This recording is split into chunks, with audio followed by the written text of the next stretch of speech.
All right, here we go.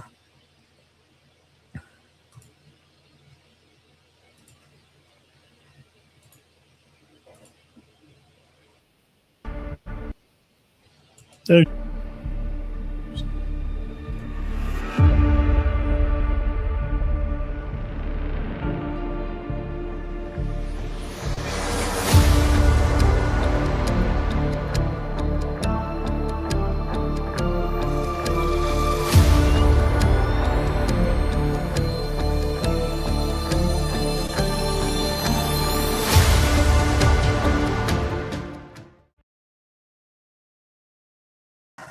All right, what's going on, everybody? Welcome into Locker Room Sports here. I'm going to be breaking down some Kalen Deboer talking here at SEC Media Days. I'm going to go through all that. And also some players going to click on some of their talk. And Deboer brings up and mentions stuff about the Indiana game. We're going to kind of look into that. Maybe we can get some guys coming on in here on the page. 7 o'clock, it's Wednesday night. It's kind of a weird night, but we'll try to see what we get here. So let's just put it up on the old page here, and we'll start breaking it down and talk about what he's got to say. I hadn't seen this, so this is all kind of new to me also. So let's get going. Guys have, and that's where our guys are really. I think there's a part earlier this it's just season where we were, or earlier in the winter where we were, kind of coming together with a lot of new faces and understanding, where we were truly at. And I think not only have we closed the gap, I think we've started to separate ourselves from what, at least a number standpoint, what that's supposed to look like and has looked like with past teams, whether it be here or just our experiences and understanding what teams look like across the country. Front row. Coach, WAFF Pencil, Kansas Mustad, the quarterback room, obviously big question this offseason. How is it looking for you right now and just having that competition between those two guys? Yeah, between Austin Mack and Keelan Russell, two guys that we have a lot of confidence in. They both have a lot of similarities. I think probably when you look at their effectiveness as a passer, I think things that they don't have are just the number of reps in game experiences. And so there's a lot of things that are similar about them. Their styles are going to be a little different, right? You got at least 6'6", and, Keelan's not short. He's 6'3". So they're both taller quarterbacks. Austin, probably a guy who knows the offense inside and out. We're trying to make sure he doesn't make it and overthink things. Not that he is, but just make. First question about the physicality. What do you say to the naysayers and maybe also to people that say Alabama's not the standard in the SEC anymore? What do you say to those people to silence them and say, we are still the standard here?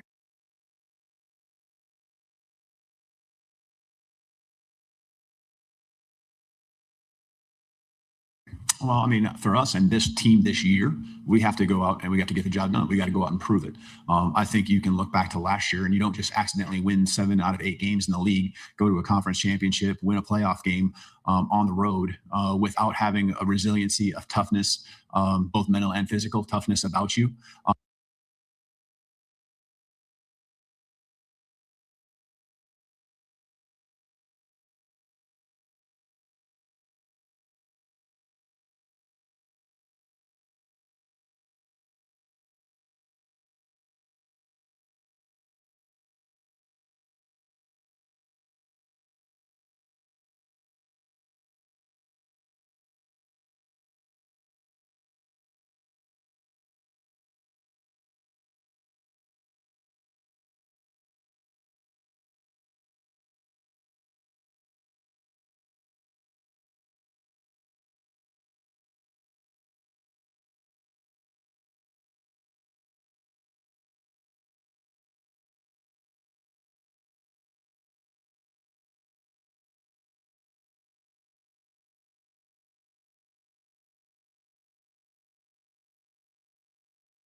But we understand also that there's an expectation that is different at Alabama, and we signed up for that. We're all about that, and we want to continue to push to make sure that we reach the expectations that we have, first of all, internally. And I think that will help everyone else that is the diehards and our fan base appreciate what these guys are doing, the work they're putting in, because they are definitely doing that. These are guys that have high character, that want it bad, that want to continue to carry on the tradition of the program here at Alabama. Stay on the front row. Trevor Denton with Way 31 in Huntsville. Just where have you seen Ryan mature over the last 3 years since coming in as a 17-year-old freshman? the maturity that he had when he came in far exceeded what I could have imagined. But I think the experiences that you just naturally go through are what have led him to being able to take the next steps. It's easy when it's going well. But when you have some adversity, and especially when you're highlighted like he is, there's just, we're all human, right? And him being able to stay strong, wasn't trying to do a year, just worked extremely hard. He gives him everything he has. Which half of the run game have you seen the most improvement out of throughout spring ball?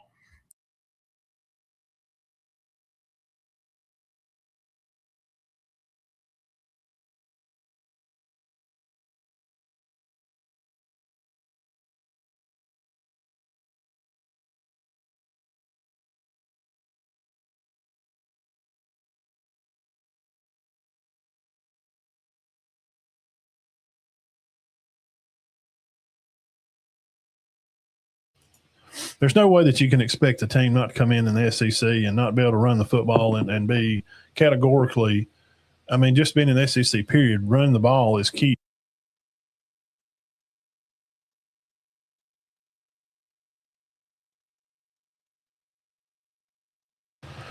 It's something that's expected, from everybody. So, being able to run, it controls the game and that type of stuff. So it's a whole factor for what you're supposed to do and how you're supposed to do it, and be able to control the line of scrimmage, X, Y, Z, blah, blah, blah. That's the whole rendition of all this. And without that, it's hard to get a good pass game. It's hard to believe they even made it to the freaking SEC title game.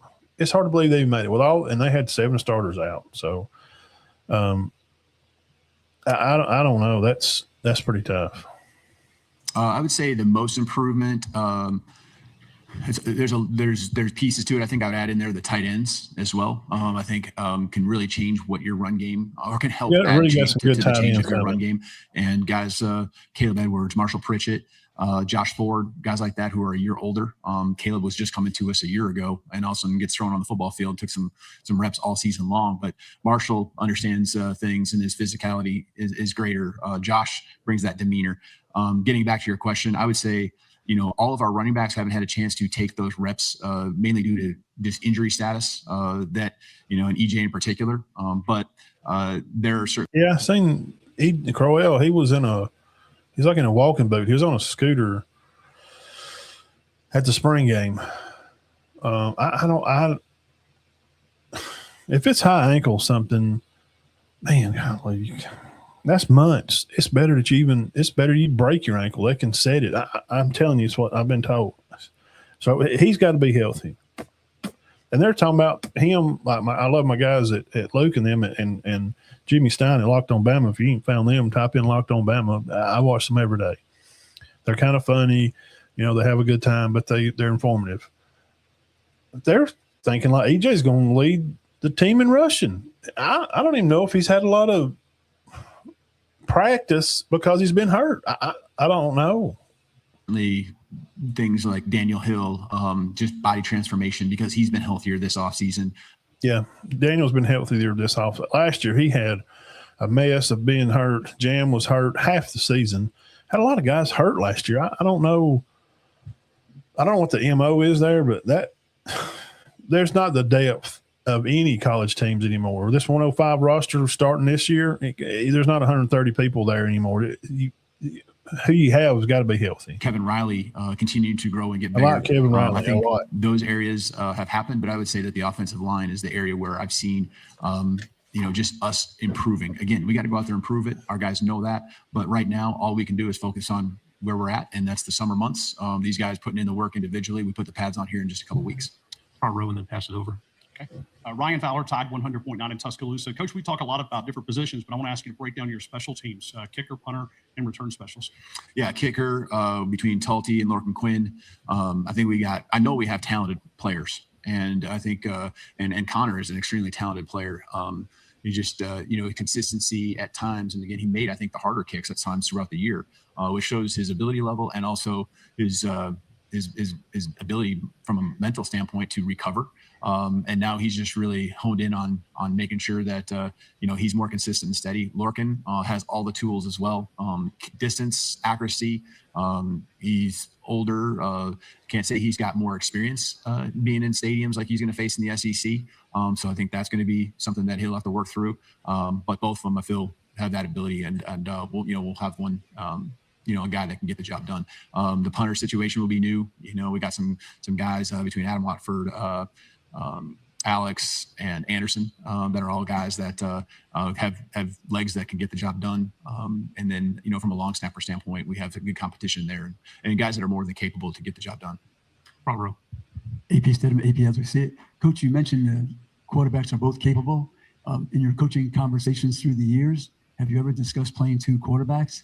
And has that been something you may consider? And if not, why not? Yeah, is that something it's past my thought process too, playing two quarterbacks.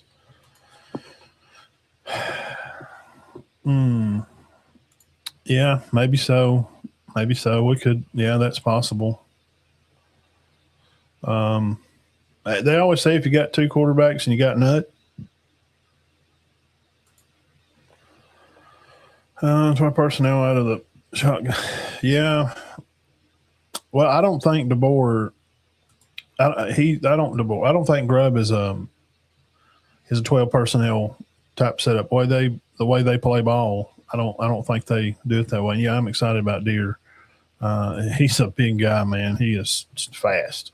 I can't say that we've intentionally gone in. You've had injuries. You've had times where guys maybe during a season have at some point, maybe 5 weeks in, just one time.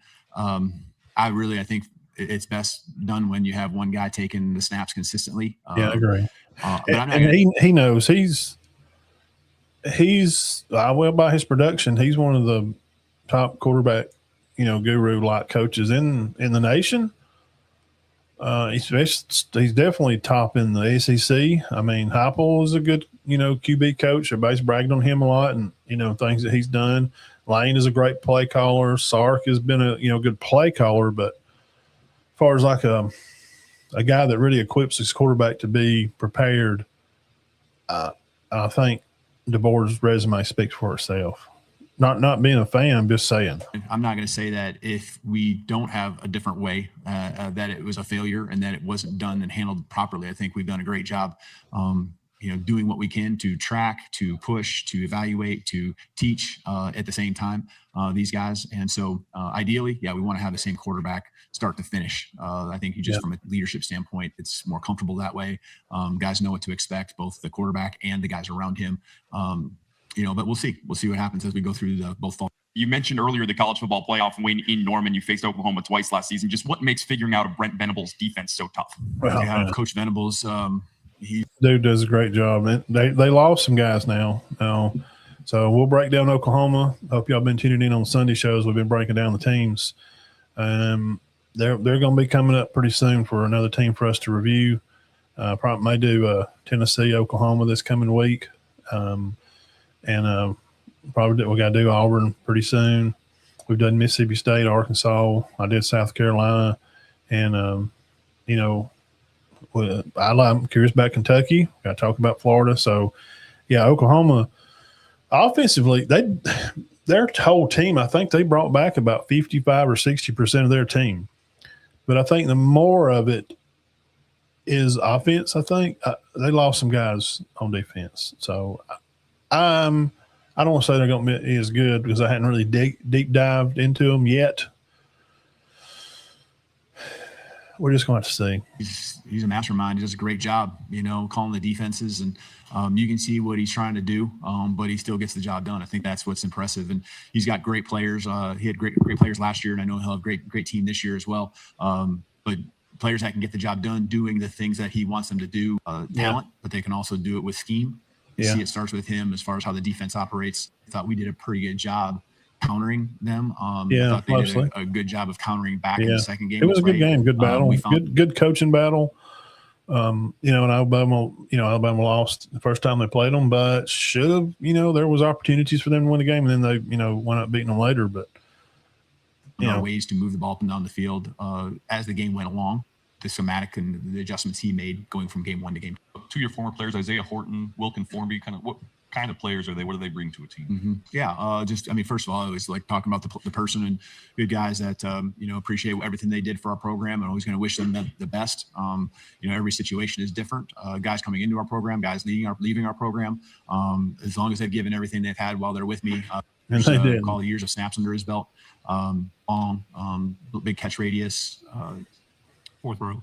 Hey, Coach, Cameron Lejeune, WAK out of Montgomery, Alabama. There's been some conversations about potentially eliminating conference championship games in this league and others. You guys beat Georgia in the regular season last year and lost them in the SEC championship. With that experience, and do you think that maybe that conference championship does more harm than good? Now, this is a good question. We can clip this, and I will definitely clip it. Where we at? 17. Let me write that down because I want to use that, and I'll cut this out. 17 minutes. SEC title game. Zach, do we still want to play the game? I mean, is it still important for I'm an old school guy, so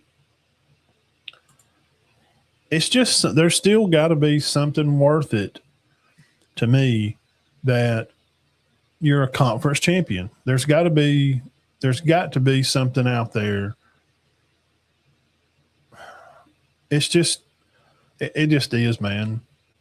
I don't like taking that away, but it's the same crap we're dealing with the 9 conference game schedule. We're starting that up. We as SEC, Zach, what was it? We already played as a conference. We played a top 10 strength of schedule just as the conference. Where the Big Ten, their overall strength of schedule was like. It was like 50 or something, man. It's not even close. And I know they can't help that their bottom rung teams are not as good as our. Well, Matt, the Big Ten's been smoking the SEC in the bowl games because most of the SEC teams that I've watched, except for a few,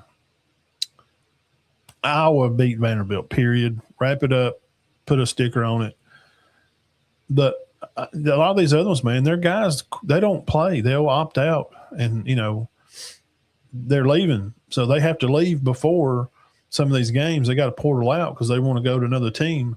And now with that changing,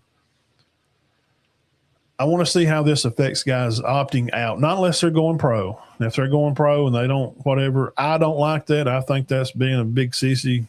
I'm going to opt out because I'm going to get ready to go play pro. Shut up. Play the freaking bowl game. It's your brothers. It's the guys you played with all season. So to kill the conference game, I don't like it.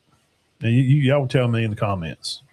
Probably every situation is different for us and the moment we were in. And I think Georgia was. Don't answer it like that. Come on, man. Just say it. No, you don't have to be, correct and everything. Just say, no. I think it is important. I think we're the best conference there is, and I believe that wholeheartedly. This logo that you see behind me has been carrying this conference for over the past 2 decades because of time and sweat that Coach Saban, his staff, and all the guys are coaching all over the nation now, all over from Oregon to Georgia to LSU. We see these guys everywhere. They built something back here special, and when the SEC title game come into effect in the 90s and Bama played Florida, it's supposed to mean something. So, yeah, I want to play the conference championship game because it means something to be a SEC conference champ. Then he's going to say, well, it's not, it's a different situation for different teams. No, it's not. If they want to be candy butts and not play it up north, then don't. But these freaking committee people is what peed me off because they're not taking into account of always, they do some, but always the strength of schedule and where teams lay out. And if they're playing another game, Notre Dame is at home. They don't have a conference game. They're being rewarded. So I think it's important. I like keeping the game.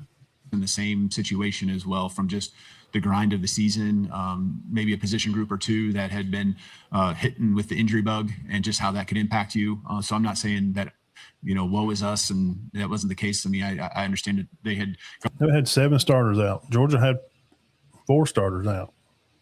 And Kirby was blasted Sankey about it, blasted him about it. And then you're going to add another game? So we got to beat up on each other even more. Well, the Big Ten plays 9. Yeah, but their other 9th game is Northwestern. Auburn, what did they win? 2 SEC games last year? They play Bama tough every game. Auburn had like 4 games they almost won that were close. Almost on accounts of hand grenades and horseshoes, I know. And with some better play calling, Auburn probably should have won about 7 games last year or 8. So what I'm saying is, even our bottom team, if they played right and played hard, and they go up there and meet their other bottom team like Northwestern, I think Auburn or Mississippi State rails them teams. If you don't agree, tell me why I'm wrong. And follow me on TikTok at big_Matt1977. Gone through the same grind we had and had some injuries as well. But, I think the conference championship is a great thing. And I know I wanted to win it really bad. I've seen that, Jeff. He's a stud. I watched him the best play. we could. We had to adjust a little bit that week with just who we had available to us. But again, it was something we I don't really know, wanted man. to win. And it'd be unfortunate to not have it moving forward. But understanding the landscape of what we are in when you look at playoffs, there's only so many weeks to play these games. And, I know there's conversations to try to figure out what the best solution is, and that's above me. Last question, third row That's on good. the aisle right here. If we get the microphone over. We about through this one. Hey, Coach. Steve Moulton, 97.7 ESPN The Zone out of Huntsville. I mean, the last game in particular that we saw in the Indiana game. Now, this is the question. I didn't see all of his answer, and I'm going to let him speak, and then I'm going to tell you how I would have handled it, but I'm going to see what he says. How much – I realize every team is trying to make their own mark, but how much did that game fuel the offseason in particular for this squad? Well, I think it gives you the benchmark of what, I talked to in the big session about the bar, right, and where the bar's at. You understand what that looks like. I think you can understand that as a coach, but until you've gone through that as a program together and seen it and faced it yourself, I think then it takes on another level of meaning. And so we've seen that. We understand. It is a motivating factor, but I think as much as anything, these guys, we have high-level guys that are working extremely hard. So the motivation piece should be not taken for granted, but it better not be something we're having to coach. Yeah, it needs to be something where we understand what we need to improve to be at that level to accomplish the goals that we have. And so, as much as we're going to focus and it needs to be on us and what we have to improve, I'm also going to give credit to what Indiana was as a football team last year and how they got the job done, not just against us, but other teams that they faced throughout the regular season and the playoffs. Coach, thank you very much. Great job. Thank you. All right. So what did y'all think about that? I'm going to tell you, did I like the answer? Yeah, I guess so. I think, where he pointed out the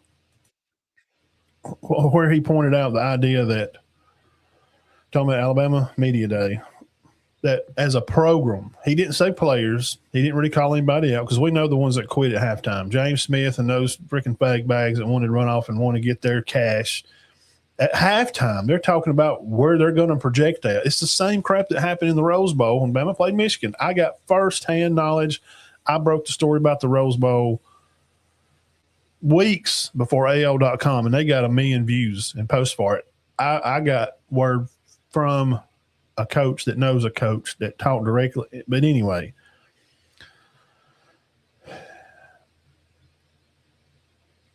where the program is and how he's explaining it to me sounds like Indiana had an older group, period. They had older guys, and experience can beat talent most of the time. Do y'all agree? If you don't, tell me in the comments, say, no, Matt, you're crazy. Tell me I'm wrong over here. They just didn't flinch. They had 10 of their offensive players were 21 or older. And on defense, 7 of their guys were 21 or older. They had 4 guys that were 20 on defense and like 1 guy on off. it does make a difference, and it's not an excuse, and you can't even talk about it without, jack wagons. It's just people are gaslighting. People love to be able to dunk on Bama on little stuff. They're not even recruiting good this year, which we already knew. People I covered, I already knew we wasn't going to, because we wanted to keep what he had. But people want to dunk on him, that's fine. They want to get their get back. So I'm just stating facts of what it is. Did they have older players? Yes. Did Alabama play them well in the first half? Yes. Then why did they quit? Because they were young and they didn't have the experience, and going through it together, like he said, that added something. That added something to it. And when you can take a loss and move on from it and build from it, that's how you get better. Didn't Bear Bryant, Jeff, didn't Bear say it ain't about how hard you hit, it's how hard you can get hit and get up and fight again. The wins are great. And coaches like Bear or Saban or Pat Dye, to any of the old guys, they remember the bad losses more than the wins. So with them going through that type of situation, it gives you the goal. But here's the thing. This is what I missed on that. And we got to stop comparing him to Saban. In recruiting, you compare him to Saban, and he wears a different jacket. This man's been criticized since the day he come to Tuscaloosa. But you knew this was going to happen. You had to know this was going to happen. He's going to be, because he's following one of the greatest coaches in college football to ever do it. Nobody will win any more titles than Nick Saban will. So those things all being said, and we'll move on to the players and run through them for a minute. Y'all hit the like button while you're here. We got a lot of people watching. Appreciate everybody. Love all you guys so much. Football season's here. I like it. And but as a program to go through that, you remember those losses more than you do some of the wins. Those are the games that you really remember. Saban talks about losing that regular season game to LSU. That was haunting.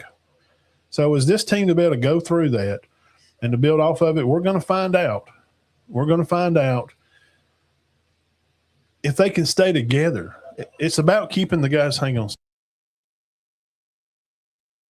It's about being able to keep the guys together and keeping the band playing the same song, because you get better at something if you do it over and over and over again. That's what you do, and that's what you get better at by, continuing to do something over and over. So as a team, we're going to see how they do. And I ain't going to talk about anymore about how the run game's got to be better. We're all tired of hearing about all that, blah, blah, blah. So here's Bray Hubbard. This young man here, great story. If you don't know about him, you could see more of his story over on Ryan Williams has got his little podcast show that he does. And he's young guy. I think he from like South Mississippi or Louisiana. Anyway, he talks about driving fish boats and like bow fishing. He's a, real humble young country guy. And he's really, really come on and been a big – we knew he was going to be a hard hitter guy his first year we come in. And he's got bigger and stronger this year. So anxious to see how Hubbard does this year. So let's hear some of his comments. And let's take some of his comments and then let me fix the thing here, and then we'll roll on with it. Okay, here we go. That's what I got to do to help my team win and do my job at a very high level. Obviously, I have all my personal goals, and at the end of the day, we're all striving to be the best in the country and ultimately win a national championship. Go on the right side, second row. Hi, Brad. Jacob Worthing, KRUI, Iowa City. With so many new faces on defense, how has the secondary built chemistry this offseason? Yeah, like you said, there's a lot of new faces, especially on the second level, and not necessarily on the second level, really on the D-line. There's a lot of new guys there. There's really just younger guys over at the linebacker position. But with the secondary, obviously we've all played together for about 2 years now. So just the unity that we have and the trust that we have built between all five of us back there, whether that's, DJ, ZB, me, Keon, and Red, or even some of the younger guys that are our backups. We just trust each other, but that also allows us to play fast. So, I can trust ZB that he's going to do his job. So that allows me to just focus on the call, focus on maybe the formation and what I'm expecting out of this certain formation or anything like that. So just the trust is a huge thing between that back end, but that also shows. On the right side. Abby Miller, the reflector from Mississippi State. With you being a Mississippi native, what are your emotions going into that game, heading back to your home state and playing under the Cowbells? So it's funny. So my brother actually went to Ole Miss, My sister went to Mississippi State, so I think my sister's actually going to be pulling for Alabama. But I played when we played my freshman year. We were there. I think I was on some special teams. I don't think I played any there. But I've been to many of those games before. It's going to be an electric atmosphere. Great program, great team. Yeah, I'm telling you, if you missed Sunday's show, I broke them down our first Sunday back. That's Mississippi State team is. I'm telling you, mark it down, Zach. Take your little notebook and tell me where I'm wrong at. I'm telling you, they're going to be. I may be wrong, and I've been wrong before, but I'm telling you, I really think this team. I think it's going to be good, man. I think Mississippi State's going to surprise some people. I don't think they're going to be 6-6. I just don't think so. And I'm excited about it. Going back to my home state. Tough last year. And what would you like to see improve on the defensive side? Yeah, I mean, I guess what I learned about myself was the defensive side. Not to sound cocky or anything, but I'm a great player, but also I'm a leader of this team and of this defense. So I also got to bring my best every game. Obviously, the guys around me are watching me and watching the leaders on our team to see how we react to certain things, react to adversity. So I got to stay cool, calm, and collective, whether we face adversity or whether things are at all-time high. I'm excited for this year. Improve my game and take it to another level. Right side, then pass it over. Hey, Bray, Charlie Potter with Bama Online. I don't think we talked to you in the spring. Just what went into your decision to come back, and what does the university mean to you? Yeah, I mean, the university means everything to me. I don't think I'd rather be anywhere else but University of Alabama. Just getting developed as a person, but also getting developed as a player. I've absolutely loved my time at the University of Alabama. Everything like that. It's crazy to think about that. I've only played a year and a half. It feels like I've played 2 years, but 3 years, but I've only played in the defense for a year and a half. And so there's a lot more that, I can put on tape for my career at the next level, but also coming back and being one of the leaders of this team. That Florida State game. And helping, bring this program back. And I shouldn't say bring it back, but, just helping the program strive for greatness and helping these young guys and getting them, into the process and trusting the process. Right, left side, and then pass over your shoulder. Speaking of electric atmosphere, it's Saturday, September in Tuscaloosa. You're at Bryant-Denny Stadium. You're in the tunnel. You're looking out, a whole bunch of red. Everybody going crazy. You still get goosebumps? Oh, you're going to get goosebumps, especially with that crowd. I mean, there's 100,000 plus in there that's screaming and trying to make sure that you're going to run through somebody's face. So you can't beat the crowd at home, especially when all the stadium is covered in crimson. So. And Keon, and then the amount of time you spent in Kane Wommack's defense. Like, what does communication look like going into, especially this year? Is there more communication, less communication? Because it was better last year. I thought Wommack did a good job. I guess you could say there's more and there's less, just because you don't have to spend as much time, I guess hollering the call to say like ZB. I mean, all I have to tell him is, hey, we're running this call, and then we can start breaking down formations and say, hey, out of this formation, we're about to get this, or we're expecting this. We need to play. Yeah, you have to remember that team was very, very young, very young. Hey, Bray, Cameron Lejeune out of WAKA, Montgomery, Alabama. Can you just talk a little bit about, after the loss against Indiana and Pasadena, and kind of some of the things that people have said this offseason about the program, how has that motivated you guys this offseason and going? Well, sir, what everybody has to say really don't matter to me, because everybody's got an opinion. Just like they have belly buttons and buttholes. Right here around Alabama, we just come to kick ass, chew bubble gum, and we had bubble gum all summer. We ready to roll. Let's do it. Into next season. Yeah, I mean, that was definitely a tough loss, which you still got to learn from it. I was talking to Coach Wommack after the game, and we were just kind of just talking about different things that went wrong during the game. And, it just comes down to execution and guys just focusing on their job. But that's what you need all year. You got to have guys that are consistently doing their job at a high level.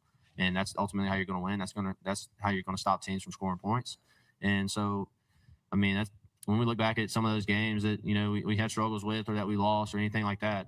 You really got to look, is everybody doing their job to the best of their ability? And are we executing the way we know how to execute? Because when we do execute and everybody's doing their jobs, we play at a really extremely high level. But what's also is kind of frustrating sometimes is when you rep the reps in practice and then you get in the game and you get that same exact play that we've been repping in practice and you mess it up in a game. It's really frustrating just because we know we can do it. Final question here on the aisle. Vince Ferrar, 99.1 The Sports Animal in Knoxville. Brett, you played in 3 games against Tennessee in the third Saturday in October, and games have gone both ways. What's that rivalry like to play and be a part of? Yeah, I mean, it's an electric atmosphere every time we play, whether it's in Knoxville or whether it's in Tuscaloosa. It's always going to be a really, really good game. It's always, I would say, a bloodbath, but it's a good game. And obviously, it's a big rivalry. And, I mean, this is what you come to Alabama for is to play in big games like that. All right, Bray Hubbard. Let's roll on over here to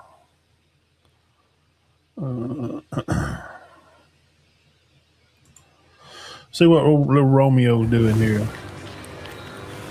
What Romeo's doing. I forgot to run ads. You know, everybody's going to have ads. So I just, in mindset, really just for my squad and for myself. Front row on the aisle. Ryan, what's the biggest difference that you've noticed in yourself through your growth from your first start against Western Kentucky in 2024 to what will be your first start this year against East Carolina, both on the field and through your mindset?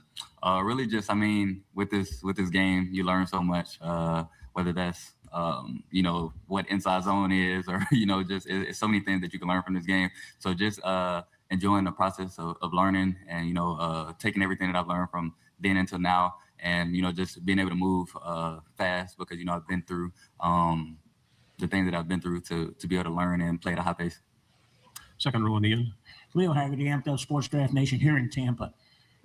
Team goals, obviously, at the top of your list. What are your individual goals that you aspire to get to help get to those team goals? Honestly, for myself, one of the biggest things that, you know, has always been important to me is, you know, being a team captain for my squad. So I think with that, it just allows me an opportunity to, you know, it's like an extra chip on your shoulder to, you know, just be able to, like I said, be my best self because, you know, obviously, you know, I know the work that I have to put in from now into the first game and even throughout the season. So really just focusing in on that. But I know the individual accolades will handle themselves. So, I mean, I guess I haven't put too much thought into that. Right side, third row, and then pass the microphone to the right. Abby Miller, the reflector from Mississippi State. Compared to your freshman year, last season wasn't the best looking back at the previous stats. Some people are saying that it's the NCAA cover curse. What do you think about that, and how do you plan to prove these people wrong? Well, I'm going to say, and I'll repeat, I've probably said this 5 times. Go back and look at the Slim Reaper. Go back and look at Waddle, Michie, and the great, iconic Julio Jones. Look at all of their guys. Go look at their stats for years 1, 2, 3. All of them second-year stats were down. It's just the way it is. I don't believe in anything like that, but definitely, I mean, there's a lot of distraction whenever you're at the top of your game, or, you know, whenever people feel like you're at the highest of the high. So honestly, just taking all of my experiences, you know, and trying to learn and be my best self, and really just focus on, you know, what got me here, and that's the work. So. Second row, and then pass it over your shoulder, please. Nathan King, 24/7 Sports. Wanted to ask you about one of your former Saraland teammates that now joins you in the SEC, Deshaun Spencer. What made him a dynamic player for you guys at Saraland, and how do you see that translating for him in the SEC? You know, just like that's what we breed in Saraland. You know, we breed workhorses. You know, we depend on each other, and we go to work day in and day out, and, you know, just focus on the work. And, you know, all of the results will show for themselves, just like they did at the end of his season last year, and, you know, just like they will, you know, in this upcoming season, I believe. Yeah, he looks bigger this year. I've seen him in his pads and stuff. His legs are stronger looking. I mean, he's 19. He's fixing to graduate. You know, he'll be done, graduate early. I expect more from him. He's got to just catch the freaking ball. A lot of young guys, man. We watched Cam Cohen. I watched Cam play all through high school. He's a great football player, man. He had trouble catching the ball. And it just becomes a mental thing. And once you drop 2 or 3, it just becomes repetition, and it gets in your head. So I'm, you know, excited to see where Ryan's going to be this year. Third row on the aisle, then pass it to the left. Hey, Ryan, Kimberly June, WAK out of Montgomery, Alabama. Can you just talk a little about your freshman season, kind of a phenomenal season, and then last year maybe a little bit down. Can you just talk kind of what have you been doing this off season specifically to kind of go into this? Yeah, no, I got to get it back. I'll pay it tomorrow. Year, you know, everything. It hit me on a bad. I did a lot of learning. Hit me like 3 or 4 days ago. That I did right throughout my freshman year, and, you know, taking the things that I could have did better in my sophomore year, and taking those things and, you know, just building the best version, the best plan for myself, you know, going into this year, and just trying to replicate it day in and day out. On the left on the aisle. Yeah, hey, Ryan, Evan Kamiko, News 9, Oklahoma City. You guys beat the Sooners last year at the college football playoff at their place. What do you remember what were challenging in that game in Norman last year? You know, obviously not starting the game we wanted to. You know, they got out to an early lead. So obviously not allowing that to happen again because they're a very good team. You know, understanding that there's 4 quarters to a game, and you know we have to take the positive and the negative from that. And I mean, you know, you also don't want to be. We've done that as well. So you know, just third row on the right. Hey, Ryan, Lindsey Bonner, WAKA out of Montgomery, Alabama. There's a lot of talk right now about conference championship games potentially going away. You've had a lot of experience in the SEC championship game. How do you feel about the potential of maybe that being no more? Honestly, for me, you know, that's higher than my pay grade. But you know, I just love playing football. So any opportunity I get to play football, you know, obviously I would love to do it. You know, and just thinking about growing up and watching the SEC championship, there's been a lot of plays and a lot of amazing moments in that game. So you know, obviously I would like to play in it, but you know, like I said, it's bigger than me. On the aisle, then pass it over your shoulder. Tyler Shaw with KBTX and Bryan College Station. Your former teammate Isaiah Horton, now with the Aggies. Just kind of what kind of a player is he? What does he bring to a wide receiver room? Man, a lot of energy. You know, he's a high energy guy. I'm super proud of him. You know, the man he's become. You know, even over just that past year of knowing guy. You know, he's gonna work day in and day out. He brings a lot. Oh, for God's sake! All hands to battle station. On my way. Immerse yourself in a thrilling naval story. I can't wait to play this. That looks great. Shut up. Julian Mitchell, WVTM 13 in Birmingham. But Ryan, obviously, Coleman in your name, the number change, you've talked about it a bit, but I'm interested, those changes, the other changes in your life, how that shaped your perspective as you enter the season on the game and on life. Really, it just allows me to, you know, focus on what's important to me, just because, you know, I have people in my corner that, you know, have been there the entire time and, you know, have stepped up in ways that, you know, I couldn't even imagine. So really just paying homage to them and, you know, just trying to be my best self this year. 2 final questions. We'll go on the end and then we'll come right up front. Freshman year, you and Jalen Miller were kind of like the dynamic duo on the field. Do you have a similar bond with the quarterback room this year? I mean, definitely. With, you know, this being my 3rd year and having a different quarterback every year, it's a growth opportunity. That is difficult. You got to remember that, guys. Having a different quarterback every year it's hard. Teams that have success, you know, for a guy to come in, at least have a guy for 2 years, right?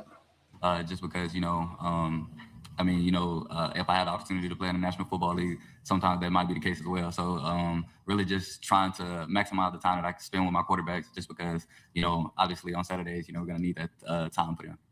Final question. Ryan, speaking of the National Football League, I know it's a long way out until the end of the season and time to start making decisions, but have there been any conversations yet between you, your family, anybody in the Alabama program about whether or not you're ready to take that next step to the NFL, or are you planning to take a 4th year in college, or are you going to go straight to the NFL after the season? I mean, honestly, for me, you know, I've just been focusing on, you know, getting ready for fall camp, if I'm being, you know, just honest about it. But, you know, I get my degree this December, and, you know, that's super exciting for me. So really just focusing in on, you know, this season and get my degree. And then after that, you know, like I said, there will be decisions to be made, but I'm just excited for right now.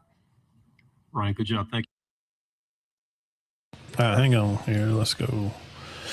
Let's see here. Hubbard, Deboer.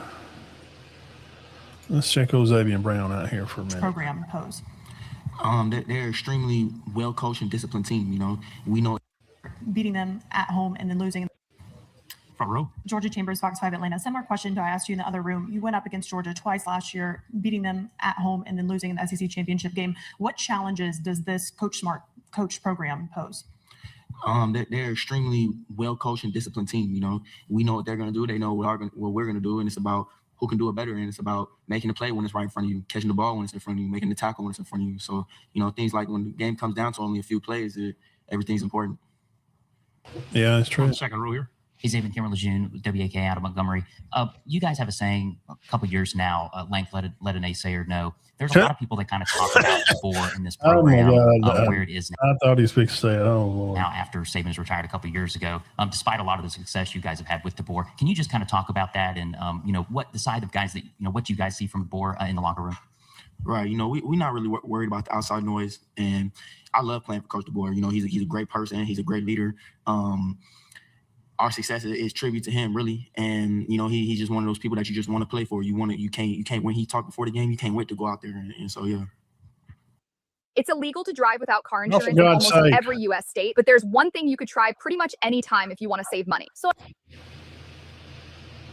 My God, man. I thought this was the best price AP, front row.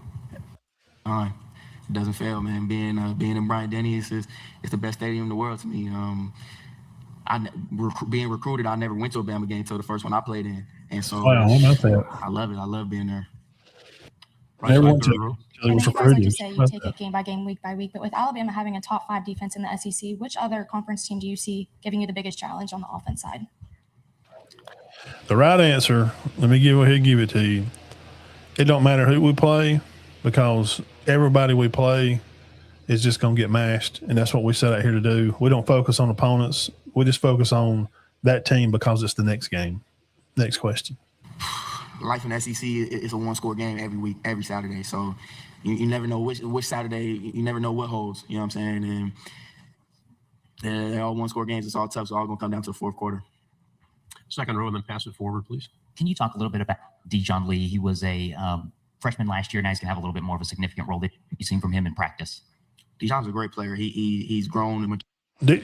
Dijon Lee is going to be, I'm telling you, y'all, you better write his name down. If you're not a Bama fan, that's fine. But let me tell you,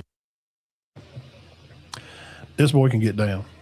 As a player on and off the field so much since this offseason. I love the way he works. He motivates me. He's got a gift. He's an amazing athlete.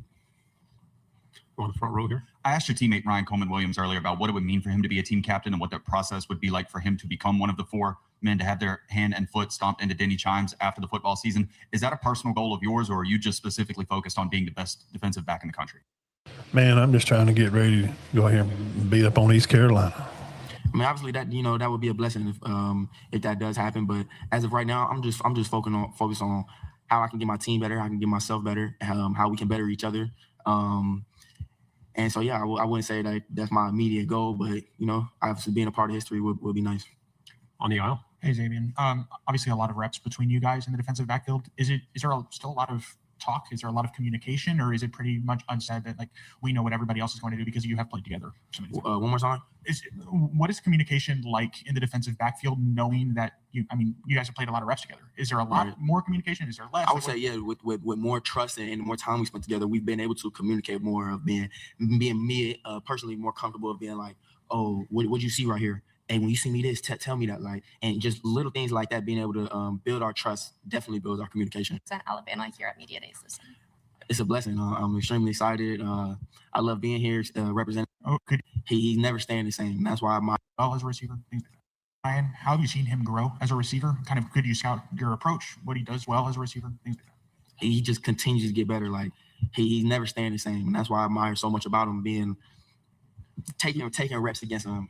Oh, you didn't used to do that. Like, you know what I'm saying? And so being able to grow alongside him is definitely special. I'm extremely blessed to be able to share the field with him for so long.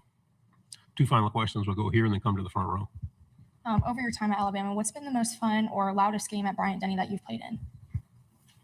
My most fun personally was the Tennessee one this last year. Just Big Six, baby. How loud it is, the cigar smoke afterwards, and going back out on the field and jumping in the stands and just being with my family out on the field after the game. It was an amazing experience. Front row. Trevor Denton with Way 31. Just curious, your view of this quarterback competition right now. What are the biggest strengths from Austin and Keelan from going against these guys in practice? 2 amazing guys on and off the field. And, they do have different skill sets. They provide different strengths to the offense. Mac, he's not going to make a wrong decision. And Keelan's lightning in a bottle, so it really can't go wrong. And I love being around those guys, and I'm thankful to call those guys my teammates. Xavier, great job as always. Thanks very much. Thank you. All right. That's a wrap for the SEC Media Days. So what do y'all think? Anything? You take away anything any different?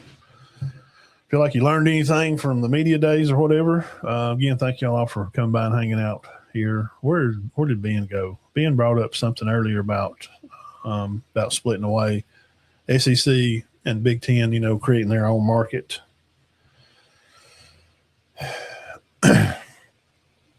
There's a lot of litigations and things that go into those type of decisions, that just the little bitty things that I know about from watching other guys, like from Locked On Bama and those guys, Crane and Company. I keep up with them, Josh Pate. Those are the 3 better college shows if you want to keep up. If you're an Auburn fan, there's Locked On Auburn, Zach Blacker. He does a great job. He's pretty down the middle. Now the Barn and some like Charlie 5, those guys are ass clowns. They just talk crazy. Auburn's going to win the national championship every year. So there's a lot of good places out there to find a lot of good, college football stuff.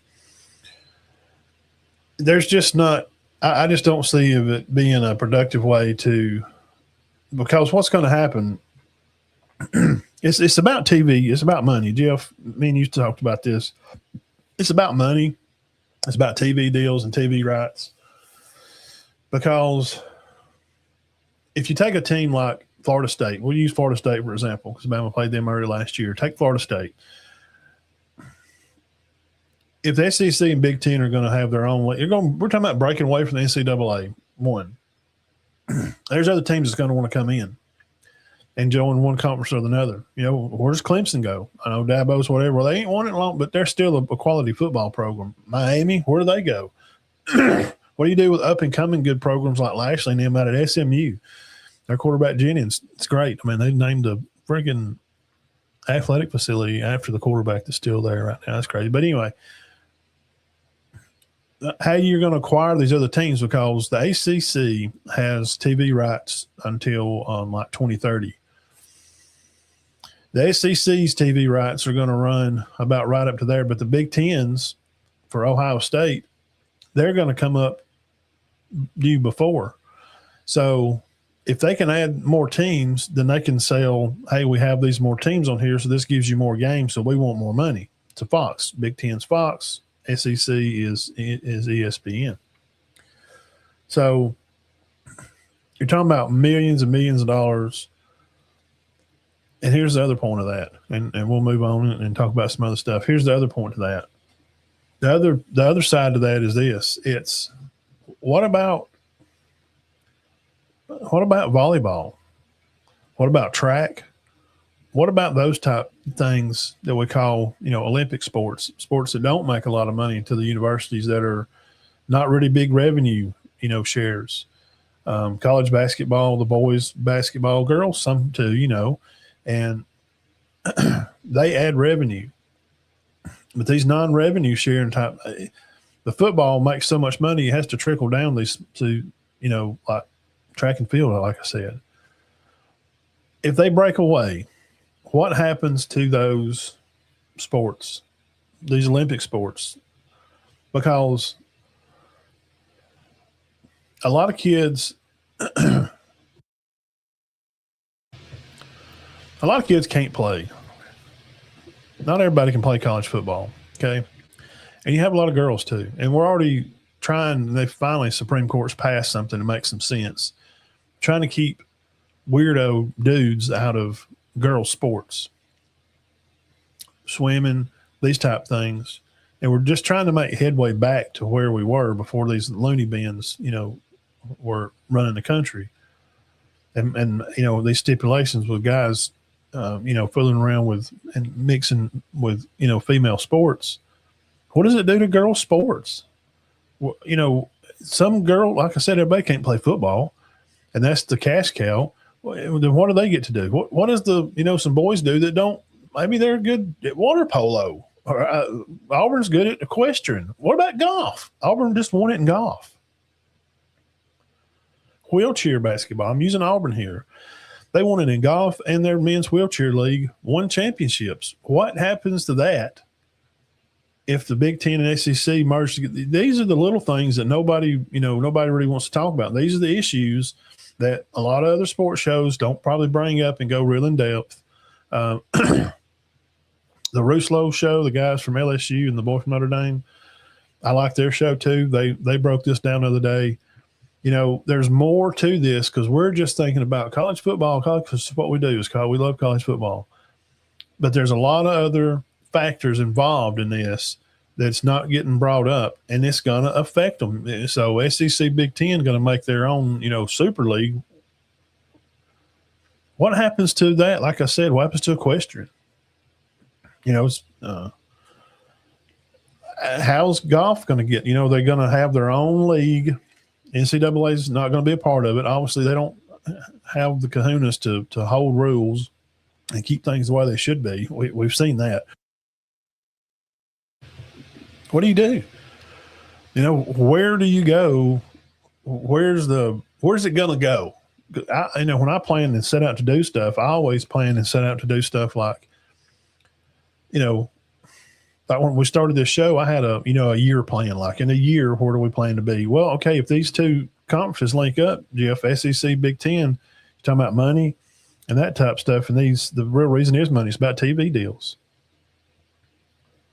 Where do they go? Where do those things go? If they go away, I mean, if they can't be funded through TV media deals, because we do know this. We do know that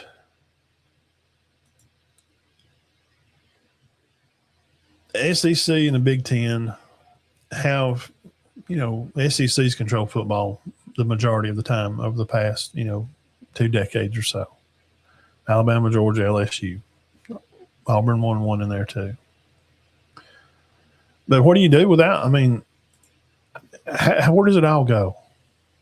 And tell me in the comments, because the NCAA, it's like they can't even enforce half the stuff that's even going on right now. It's so out of reach. It's so out of touch because they're playing.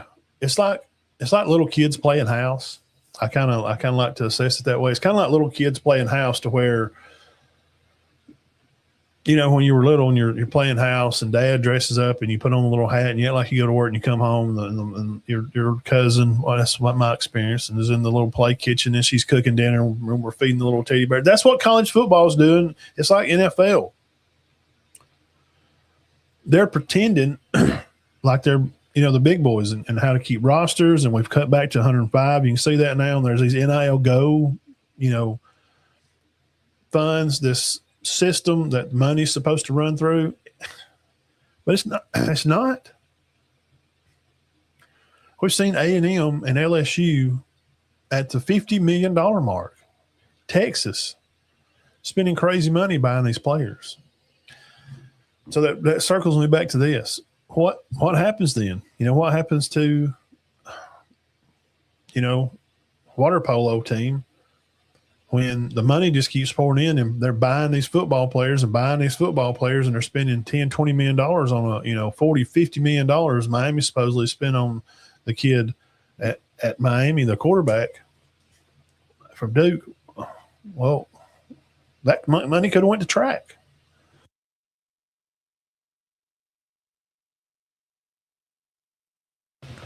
Where does it all go? What happens to, to the Olympic sports? What happens to, girls that want to do stuff?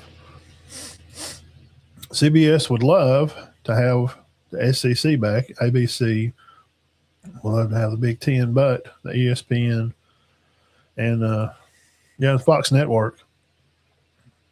It was, what was it, $100 billion that Petiti, sold this deal for. When their TV rights run out, if they can add more teams, they start bringing in more dollars. And we do know this. More people are watching than going to games, really. When we had the 19 deal and virus stuff run, whatever, all that went down, that big hysteria blow up over a bunch of overhyped crap that we're seeing now. People are staying at home and watching games. So TV deals are good. That's why, this stuff like this, podcasting, the sports media, that's why you see it took off. Because people are just not getting out. They're just not. So, any other takers on the firings? ESPN.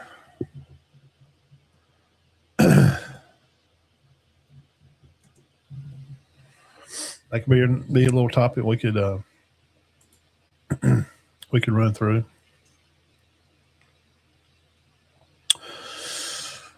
Make sure you hit the like button, and while you're over here, there ain't no need not to subscribe to this channel here on YouTube. I really appreciate it. I'd like to grow. I'd love to get this thing to 1,000 this year, man. It is so hard to grow sports channels. If you're doing entertainment and showing, if you're gaming or showing women, you're growing fast. And sports channels just don't grow real fast unless you had a persona or you're an college or pro player, that you bring a crowd with you. Just really organic, just like me, just starting this up and doing this. It's hard. It's hard to get a lot of subscribers because a lot of them come from your local place and they're into high school football, which is coming. We can talk about some of that. But some of them don't really like college football. So my subscribers are very organic to high school football. So, man, it is very hard to grow. It's very hard to grow over here to subscribe and try to kind of make $1 or $2, It's just, $5. I got a Venmo there. Hit me up over there if you want to. But I just would like to liking the videos really helps grow in the algorithm better. But subscribing, man, I'd love to get to 1,000 this year. I really, really would. So Ryan Clark, real reason, was fired at ESPN supposedly by Huddle Up and Joe Papalano. Ryan Clark was fired during during the edition of the show live. He's giving his usual analytic breakdown, and the show went to commercial break, and when they come back, he was gone. What do you think about that?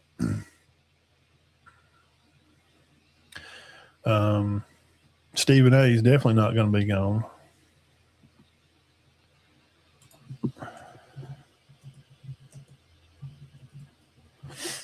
Brett Key, some of those guys. And some of these guys are older guys. We can get a rundown of the list here. Ryan Clark, taping of NFL Live, was fired. Cam Newton, we know about him. They're going to be fine. And I think some other guys that I know. Bart Scott, man, a former NFL player, network analyst, ESPN radio co-host. Charles Davis, well-known NFL analyst. And I don't know David Lloyd. I don't know him. Other notables was Andrew Hale and Dan Hajaducky. So they're saying the workforce reduction heavily impacts the Los Angeles-based NFL network operations and overlapping behind-the-scenes production staff. Meanwhile, viral rumors online regarding the firing of college basketball analyst Jay Bellis were confirmed to be entirely fake. So there's that. But some of these guys on here, man, we've watched them and covered them for years, and they cover NFL Network and NFL Live. One, Disney owns ESPN, right? And Disney movies, like, I know I don't watch the new Star Wars, but I know some people that do, Mandalorian, that type of stuff, have said that the movies are not really good. Supergirl or whatever, they have really went woke. And if you do that, you go broke. We've seen it. We've seen all those companies' stocks crash out. So Disney's lost a lot of money, man. Hundreds of millions of dollars. They have lost some money. They've had to pay some lawsuits because other companies that they own, their people that are on these shows just says wild, crazy stuff. So some of these firings are going to – some of these people, man, like, why – listen, I know because, I'm not never played college, nothing. But a lot of these guys that are just regular old Joes like me that's watched the game, and I can have an opinion and a take on the game that's not wild or just ludicrous, like a completely insane take. I don't come on here and say, Bama was winning it all. Have you seen the class they got and the talent they've kept over the last 2 or 3 years and the quarterback? But this media thing of like, well, you got to have ex-players and, it's great to have, if they didn't play, that's just not true. And the take that got this crap started with Ryan Clark, when he was on an NFL show and he's talking to some guy, he's an analyst, didn't play, and he's a younger guy, younger than me. Pretty much, just said, well, you didn't play, and they was talking about, some of the players. You can't have an opinion if you weren't an ex-player. And this is where ESPN has gone, and it's kind of making them look foolish. And sure, you need some old players to be around. And the whole point of bringing on those guys like Shannon Sharp and them guys to, bring them on, because they really do have a good insight of the locker room and what's going on. Now, I've been around it enough and been in the locker room and coached younger guys, and I understand how it's played. And I know the things that my son played, and I have boys that I coached went and played college football, and I still talk to them some, and kids in the state that's at Auburn. I know some of them. I talked to them some even recently. So that ideology of, well, tell me then, Mr. Expert, since you weren't some stud player and, I was some big name player or some big name coach, I know everything. If you differ for my opinion, then you're just a damn fool. That's just a freaking prick. You're being a butthole. That's just a stupid take. Number one, everybody can have an opinion. Don't mean it's right. But like I said to start, it's not like I'm making some crazy accusations like, I tell you what, have you seen Iowa State? By God, they may put it together this year. That's crazy. That's stuff like Desmond Howard said, was it last year or year before? Desmond Howard said A&M was going to win it all. Wasn't it them?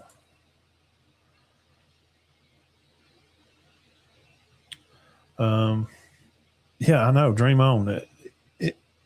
We can't have the whole thing of my voice don't matter because I'm just some organically grown guy, doing sports media. And I just do this because I just enjoy the game. And it's locker room sports, man. It's like being in the locker room, sitting on the porch with your buddies. It could be front porch football for all I care. The name, I just want to come up with something catchy. And breaking away from just being a name like Matt and Todd. Like that's like, well, we could talk about a lot of stuff. We could go on every day and do news and do football, and I could do all kind of topics.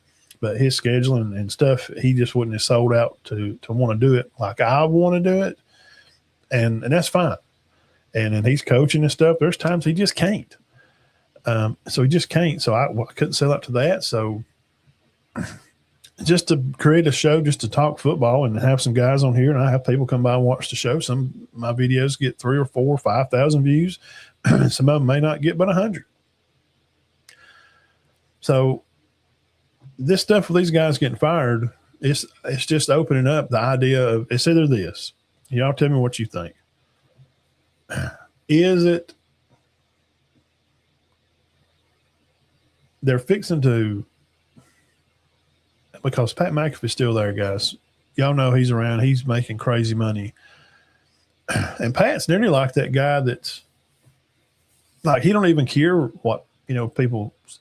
So he's like the rich kid, I guess, in the building. Like, well, you can't fire me because my daddy owns the building. His dad don't, but he's got his own show, and Pat created his own brand before ESPN come to him. He didn't go to them. And people told him he would sell out and that he would do it. And he was like, nah, but when you throw in so much money at him, man, and they said, don't do anything different. Keep doing your show. And we'll carry you for the first hour. And then you go off and he stays on his YouTube channel for the last hour or two. How can he say no? Married, just had a kid. You're going to take the money. Of course you're going to take the money. So, where are we going with this? Is it going to be a Pat McAfee thing where this brand, this YouTuber style, like what this world is that we're doing here now, what I'm doing, it's just different, man. It's taken over. The days of old of like Jeff was just talking about over here in the comments. Jeff was just talking about, right here, Pat McAfee show, paying Pat, raising from 30 to 60. They're going to double his pay. I didn't know that. No, they didn't. They did not fire her, Jeff. Are you kidding me? Really? You're joking? Probably because people look to other sources, Zach said, besides ESPN for their sports news. Right. Nobody's patient enough to wait on ESPN to talk about what they want to know. Yeah, Yeah, and people can't afford tickets to go to games. Jesus Christ, the TV market is bigger. I mean, have you priced even to go to any of these games? But we was talking about major networks and billions of dollars. It's nothing. It is billions. I mean, the Big Ten's already Petiti got, I'm pretty sure, Jeff, I know you know, wasn't it $100 billion? Wasn't it one, or was is it $1 billion that Fox paid the Big Ten for the, Fox kickoff? Because these people they have their brands. Yeah, he has made himself face College Game Day. And maybe like what Jeff's saying about, I'll bring on, I think maybe it's more relatable. And I'm trying to be a fan. Like if I was a fan watching my show, I try to think of this way. I want this show to do. I want people to subscribe to the freaking channel. I want to get 1,000. It's so hard because I'm just really honest and I don't do a lot of clickbaity stuff. I will every once in a while to be funny. And I'm on TikTok now, big_Matt 1977. I'm over there just goofing, having fun, and just making fun of Stephen A. and stuff like that. On TikTok. You can find me over there. And it's just I do little 20, 30-second clips. But I think it's what Jeff's saying. Jeff's been watching us longer than anybody on here. Well, we were Matt and Todd when Jeff started watching. It's more relatable to watch this because one, a demographic to your area. And I know Jeff lives over around Carrollton, which is not that far from here. It's, 3 or 4 hours from me. And, probably 2 hours from Zach. Maybe not that far from Carrollton where Zach is. If you see, like, I'm going to have Coach Short on at some time. He's part of the thing at Alabama high school football. Starkey, love getting Bo on here. High school is going to kick, and it's people you kind of know and you see from Average Joe Sports. So I always like to bring Bo on because he's really involved with the high school stuff. And, and to get guys on here to talk college, I've tried to get other guests on, and y'all don't even know, man. Y'all don't even know the crap I've asked people to come on here that were started up this stuff like 2 or 3 years after me. Like I've been doing this longer than you have, bro. And I invite them to come on the show just to do what we're doing, just to shoot the bull, just talk about football. Oh, I'm busy this right now. I'll get back with you. And they don't. And y'all don't know because you don't have YouTube channels and trying to create stuff and grow.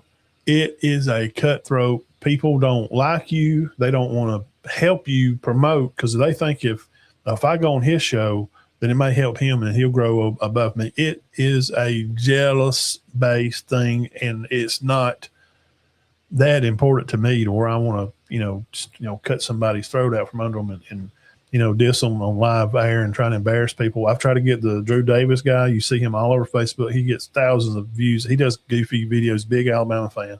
I've tried to get him to come on. I don't know. And they can look and watch my channel and see I don't do a clown show. I don't cuss and raise a bunch of cane, and I don't make crazy, stuff just to have. It's not always COA, just content over everything. And you'll hear that a lot.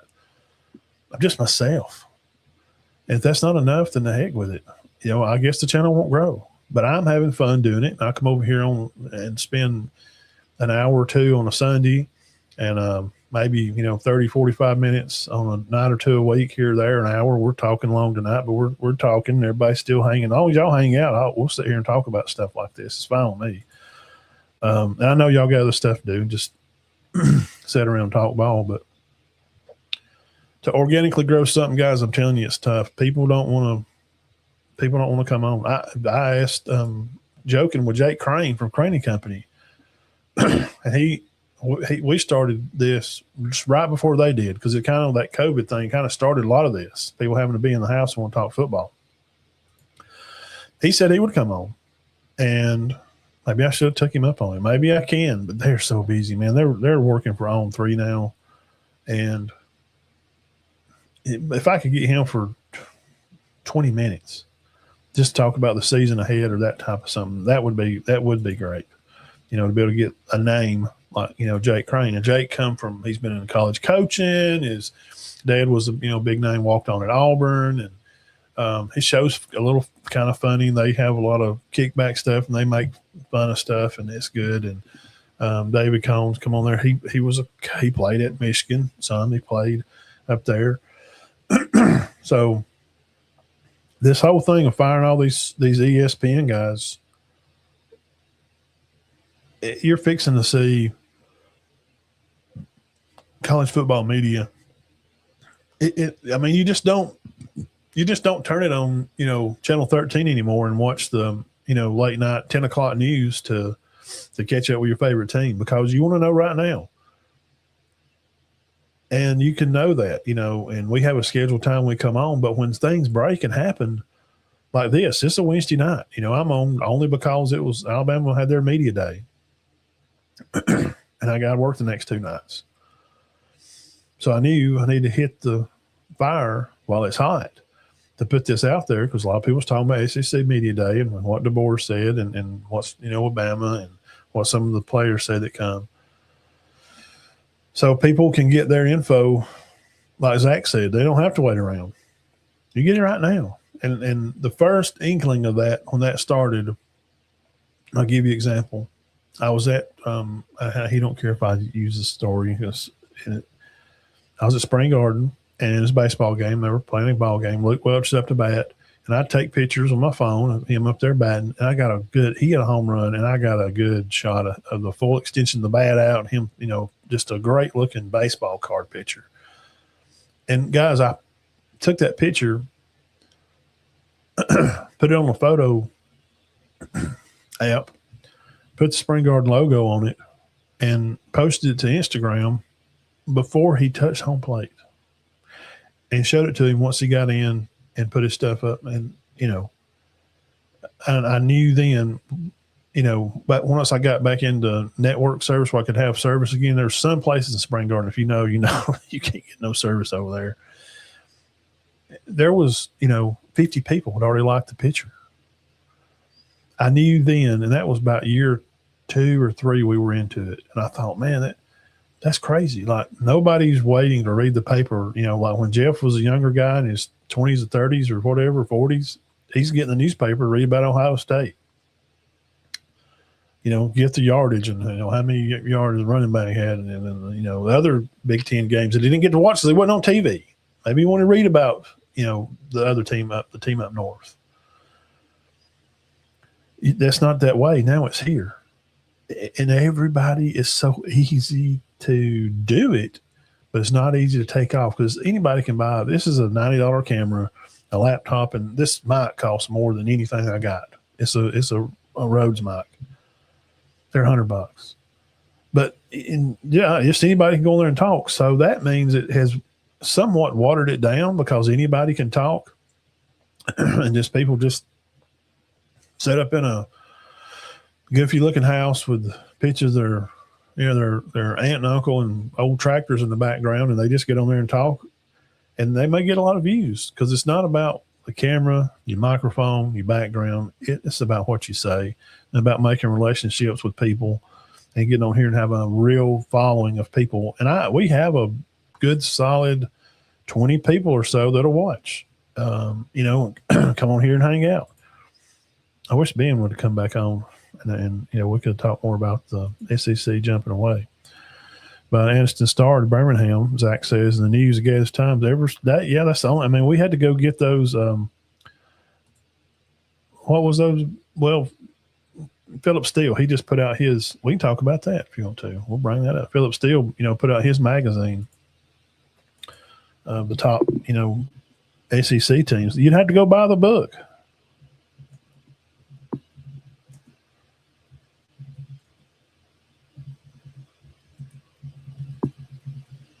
You'd have to go buy those books, remember? And they were like, $5.99. You'd have to go to Kmart or Walmart or something like that.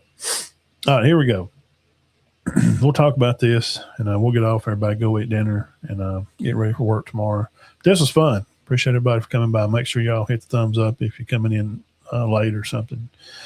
All right, Team 1 Georgia Bulldogs backed by 13 returning starters. Bobo's back at center, still heavily values their homegrown defense and elite returning retention. He projects them. This is Phil Steele. He's been breaking down college football for a long time. And I'll say, if you're kind of wonky and being a homer to some team, I'm going to call you out. But Phil pretty much shoots it down the middle. He's pretty good. Likes Georgia, okay? He likes them at 1. That's fine. Texas, because of who they bring back and them, making the playoffs, having your center and your quarterback and a good group back. But we'll break down each one of these here, but I'll give my 2 cents on them too. Georgia, Phil still likes them. That's fine. 13 returning starters. That's cool. I'm not say what I'm worried about or what I'm not worried about. I'm not worried about Georgia running the ball. I think they'll be able to run the ball faithfully. And Gunner's a good enough runner. He can get them out of trouble in, third and short. But they're going to have to stay in 3rd and 5 or less for Gunner to be part of the option of the play. They ain't got no Georgia don't have no elite receivers, man. Bama's got a lot of the good receivers. They just do. That worries me some. I just don't know if you can't really just run the ball and play defense anymore like Kirby did with Nick.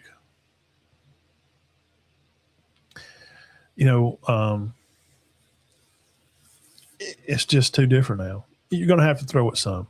That worries me. Number 2, tied for first. He's got Texas, spearheaded by returning starter Arch Manning, of course, and elite transfer. Zach, what's Texas? They're back, baby. We're back. Transfer portal, including freshman wideout Cam Cohen, which Cam had a terrible season. He's got to catch the ball. He's a good player. I watched him play in high school. He's got the tools. He just maybe their wide receiver coach can get the tools out of his bag and help him. Texas shares the crown despite facing what still ranks as the number 1 toughest schedule in the country. They do have a tough schedule. Arkansas's schedule is brutal. He's got Bama and Oklahoma here at a 2-3 spot. Alabama says that Kalen Deboer and his squad is the number 1 national surprise team for this year, he thinks. Returning only 3 of their offensive starters with a new quarterback scenario, which I think either one of those is going to be fine. They draw from a highly favorable schedule that avoids Texas and Ole Miss, but they do get Georgia. So Bama's schedule is kind of in the middle. We've seen it. It's like 15. It's right there in the middle. Not too bad, but you still got to play the SEC and you got 9 to play. Now, what I like about this, I like the guys they do bring back.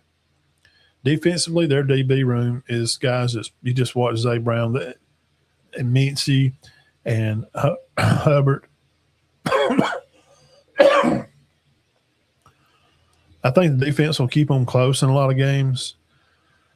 But it's the same thing. You already know what I'm going to say. If this don't happen, if they don't run the ball, they made the ACC title game without running the ball. If they can just be a little bit better at running the ball.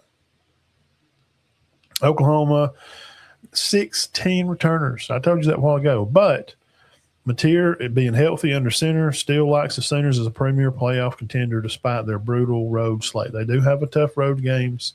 We'll go over them more in the next couple of Sundays. But they lost some guys on defense, and I'm not sure. Ole Miss, operating under new coach Pete Golden, they got 16 starters back as well. Plus, Chambliss is back. Still notes that highly manageable schedule puts them right in the SEC mix. Hey, look, if you're going by starters and returners, Oklahoma and Ole Miss probably should play for the SEC title this year. Mark that down. Make a note of it. Oklahoma plays Ole Miss. I mean, if you're going by returners, you got a lot of guys back. A&M projected to be a top-tier roster, looking to finish stronger down the stretch than they did last year. A&M, I like Reed. He's good, but he'll throw a pick, man, in a bad part of the game.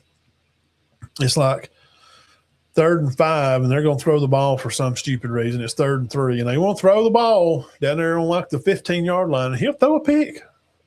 I mean, it's not like it's not as bad as throwing 1-15 on the other end. But you're fixing to score like the game's like they're up by 3, and they could score and be up by 10 going into the 4th quarter, and he'll throw a pick or something. He does it a lot. Now, mid-tier teams here, Steele says, and writes here, Philip Steele, find him, look him up on through Google, look up all his writings. Tennessee tabbed as a potential surprise contender with 5 SEC home games, though still notes that Jim Knowles' defensive units typically take 2 years to fully peak. So, and Tennessee, he missed this now. Tennessee's got they're going to have to play a new quarterback. That's McIntyre kid's really good, but the Faison, he's going to start. But that McIntyre kid, I watched him play high school. He's good. He's a good quarterback. And they just got that running back. He's a 5-star plus. I watched this kid, the George kid, play in high school up there. Now, you know I'm a Crowell fan. Played at Jackson, watched him play all his life. Y'all just go look him up. Let's go look up the George kid, Tennessee's new running back. Make your own decisions. Because I ain't trying to put any young guy down. This kid's freaking he's big, man. He looks like a Mark Ingram junior year college type build right now. LSU, Lane Kiffin, new head coach, Arizona State transfer, Leavitt, still likes their portal talent. They brought in like 50 guys. They're on low overall returning experience. I don't know why they're so high on LSU. They don't bring back a lot of guys. They're really high on Sam Leavitt because what we saw last year, but he's known to get hurt some too. Defensively, I'm not sure about LSU neither. Now, right here in the middle, Auburn, South Carolina, these teams, Auburn is entering a new era for Gaulish. He come from USF, bringing his offense with him. Be great. You got your center and you got your quarterback back. We just talked about this other team there that was, Georgia. You got your center and your quarterback back together, strike up the band. That is huge. Brown already knows the offense. He understands the time and the rhythm. They got 10 of their offensive players are from USF. Cobb is the only guy that's going to be starting that didn't play there. The other guys are from USF, Ole Miss, Mississippi State, maybe, and then they got a guy, some junior college, one of their lineman guys. So like 7 of their offensive guys are USF guys, 6. Now, I know that team didn't win the AAC, but it's still a good thing because they're going to hit the ground running. Like spring is going to be no big deal for them this whole spring, what Auburn worked on their offense. And Durkin, I don't have to comment about him. I ain't worried about nothing about what he's doing. He's a good defense coach. Their defense will not be as good as it was last year. It's just not. They just lost guys. But Atkins and them and Winters, they're going to be okay. Auburn will still be a top 10 defense, I would bet on it. If they can keep them close in these games and Gaulish calls the right combination of plays, they'll be fine. South Carolina broke them the other day. I like this South Carolina team, and their other medias are talking about him being on the hot seat, Beamer.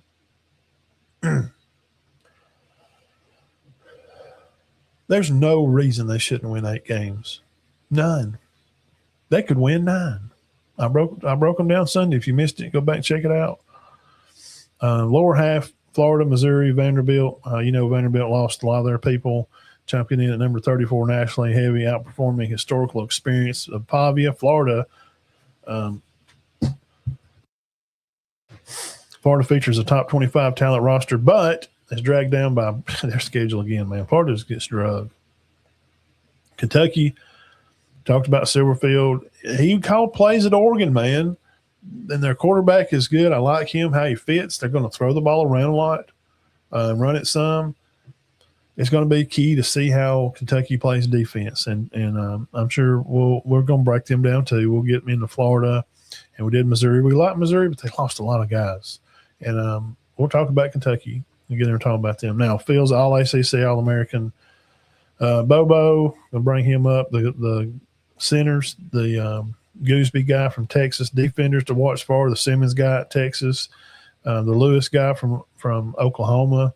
It's a big name. The Wilson guy from Georgia. Zae Brown at Bama, talking about all SEC defenders, his opinions. First team. The special teams guys, kicker from Ole Miss, Caronana is a good one. Then, again, Texas with another one, Niblett. So they got people in offense, defense, and special teams that stand out to be freaking all SEC, all American players. Now, this is from Phil Steele, and then you can find his stuff anywhere you want to type it in. He's a sports guy. He's been doing this for, I don't know how long, a long time. And you can find him on a lot of YouTube stuff. Yahoo Sports, Phil Steele ranks Washington football linebacker. This was 5 hours ago. So just go find him anywhere. Follow him on social media. Pretty good right down the middle guy. And we'll go back to the comments here and see what y'all thought about some of this.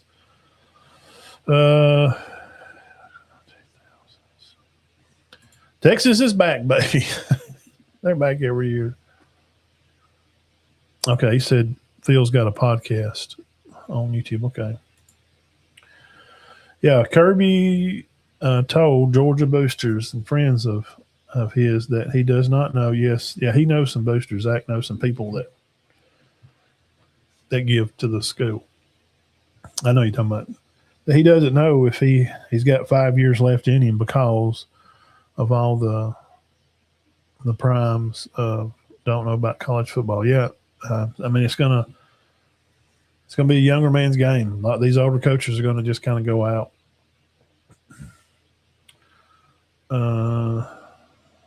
Yeah. Oh, he just had a wreck recently. What is their 2 running backs? They got 2 good running backs. I hope he's going to be okay. Ole Miss is going to have a big chip on their shoulder. Yeah, and Golden. Now, we wasn't fans of him when he was at Bama. God darn, man, he'd put us out there in the freaking on a 3rd and short, and they'd get a first down, and it's 1st and 10. He wouldn't roll the big boys off of the 3rd down defense, and he would keep the big ones in there. We need to roll out to the thin unit, and play. And he would just keep them out there. And he was, kind of young and doing it. God dang, man, he used to really pee me off. Jeff says to watch the Ole Miss LSU game in the middle of the season. Yeah, it's going to be at Oxford. And also talking about that, Heupel at Tennessee, if y'all seen his comments on media days that make sure they had plenty of mustard and golf balls, and LSU's going to play them too. So Lane's going to get another pocket full of golf balls and mustard, I guess. Yeah, I know. I'm curious about how that's going to work out. Friends of yours at Tennessee alumni does not even know. Yeah, it's from what I've watched and stuff. Faison Brandon's, is the guy from just reportedly.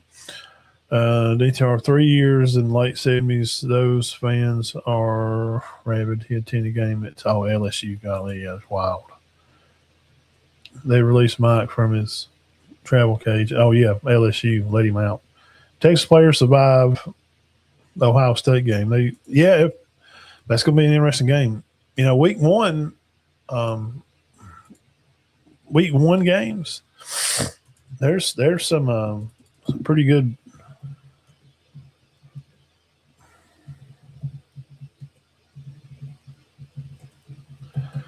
There's some pretty good games out. Week 1 games, 2026. Let's see. Here's a schedule. Oh, darn, I don't want to say the MAC 10. Come on. Okay. Let's see here. Is this from? Okay, hang on. What? That's not week 1. Come on, man. There was a list on here that had a good.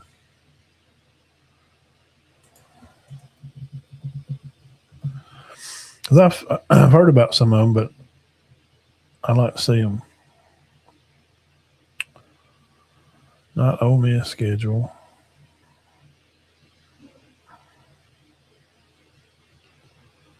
This is 2026. God darn mighty, that's freaking 5 years ago. Alabama USC, that's 8 years ago. See if y'all can find one somewhere. I did have a good one.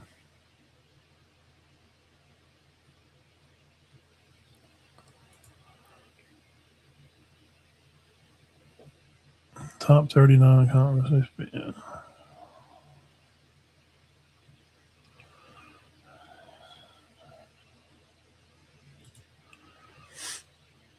Let's see here. Week 0. North Carolina, TCU, and Ireland, Jacksonville State, Yeah, okay, here we go. North Dakota State, Jacksonville State would be good. Memphis, UNLV. Week 1. All right, here we go. Baylor and Auburn play in Atlanta. That'll be a good game for Golish to see. Let's see where he's at. And you know who Baylor's quarterback is, guys. Y'all know. I think some people forgot who Baylor's quarterback is. It's Lagway from Florida. He ain't hurt. Tulane and Duke. Clemson at LSU. That's a good game. Low key, man. Come on. That's a good. The other Death Valley traveling to the original LSU Death Valley. Dabo versus Lane. 2 completely opposite ends of the spectrum. Completely different. Washington State at Washington. What? They're going to play ain't that the Civil War, guys? Washington State and Washington. Louisville's going to play Ole Miss in Nashville. I didn't even know that. How about that? Wisconsin, Notre Dame at Green Bay. Wisconsin's not good. I'd rather see him play Iowa. Week 1 opens with primetime. Coach Deion Sanders returns to the city where he opened play in Atlanta, Georgia, to face Georgia Tech. After a rough first year without his son at quarterback, Coach Prime will look to get started in the season, and we know Jeff and Juju will be there. Talking about DJ Lagway debuts at Baylor. We'll see how the matchup is for the defending American champions. The Tulane faces AAC champ Duke. And week 2, Ohio State, Texas, Missouri at Kansas, Texas State at UTSA, Georgia State, Kennesaw State, Iowa State, and Iowa. Why are we doing these early? These are like Alabama and Auburn going to play week 2. Crap. Tennessee at Georgia Tech. I think Tech's not going to be real good this year. Arizona State coming to play at A&M. Oklahoma's at Michigan. I like the new coach that they fired at Michigan. He's a good coach, and things are going to work out. They just fired their AD. He's been around a while. He'll do a good job. Memphis at Boise State week 2. Week 3, Florida State at Bama. Tulane at K-State. Looking for anything interesting. Notre Dame at BYU week 7. I'm telling you guys, don't pack up your bags and forget about them. Notre Dame and BYU will be the first 2 teams out of the 25 college football playoff. The Fighting Irish and the Cougars want their fortunes to change for 2026. They'll be likely to win in this non-conference contest. BYU's going to have a good football team this year, I'm telling you. Miami at Notre Dame. Catholics and convicts play. Week 10. And then week 13, Georgia Tech, Georgia, South Carolina, Clemson, and, Bama and Auburn and all that stuff. So, all right. That's kind of that. Wow. There's some pretty good matchups, guys. Lincoln Klingerholtz. Yeah, I've seen a little bit about him. And then Louisville also will have a defensive player, local star from Cherokee County. Zach, you'll be keeping an eye on them. You go to center games and keep an eye on them for me, and we'll get some news from you on that. And Cody Amos will be at the games, and y'all link up over there, Zach, and I'll talk to y'all Saturday or Sunday, and we'll get some news about the center games because Caden Fife, Louisville commit, will be playing at Cherokee County, be playing defense over there. A lot of rivals and non-conference games now with this new conference realignment. Yeah, I know.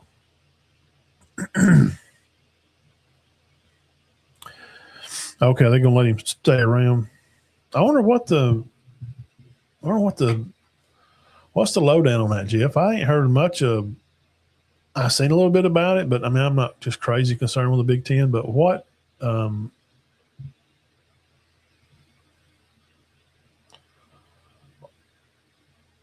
Are they just looking to move on and put him somewhere else, or what's the deal with AD at Michigan? I'm not totally not digging on it completely. I don't really know.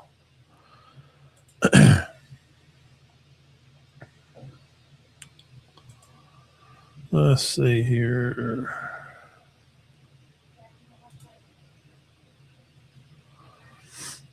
Yeah, y'all let me know what happened at Michigan.